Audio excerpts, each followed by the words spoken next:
दोस्तों, हम सब ने ये लाइन ज़रूर सुनी होगी, एसेट्स बढ़ाओ और लायबिलिटीज़ घटाओ।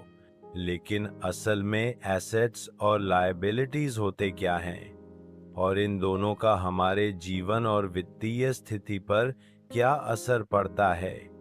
आइए इसे आसान भाषा में समझते हैं। और सबसे पहले बात करते हैं एसेट्स यानी संपत्ति की।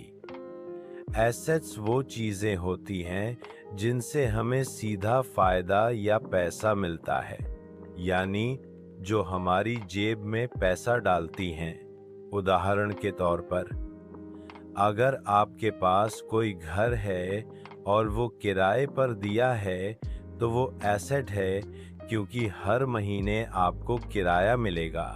अगर आपके पास शेयर, म्यूचुअल फंड्स या फिक्स्ड डिपॉजिट हैं, तो ये भी एसेट हैं क्योंकि इनसे समय समय पर इनकम या प्रॉफिट आता है।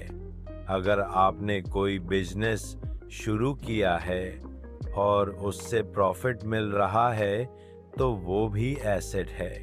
सीधी भाषा में, एसेट वो चीज है जो आपके लिए काम करे और आपको पैसा कमा कर दे।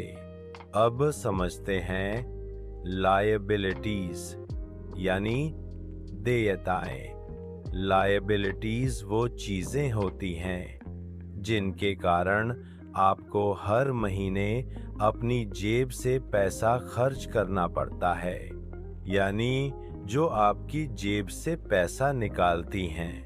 उदाहरण के तौर पर, घर या कार का लोन, हर महीने भरनी वाली एमी, क्रेडिट कार्ड का बकाया बिल, कोई भी कर्ज।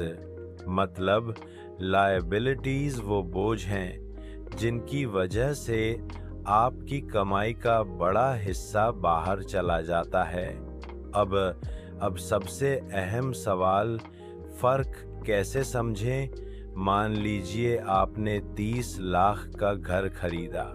अगर वो घर सिर्फ रहने के लिए है और ईएमआई भरनी पड़ रही है, तो ये लायबिलिटी है।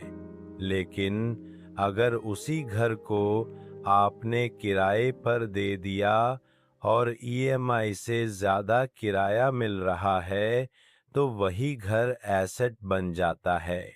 यानी फर्क इस बात पर है कि कोई चीज आपको पैसा ला रही है या पैसा ले जा रही है।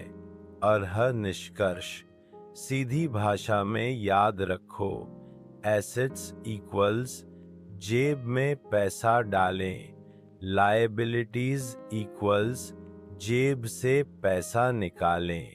अमीर लोग हमेशा अपनी एसेट्स बढ़ाने पर ध्यान देते हैं और लायबिलिटीज को कम से कम रखते हैं। यही अमीरी का असली राज है।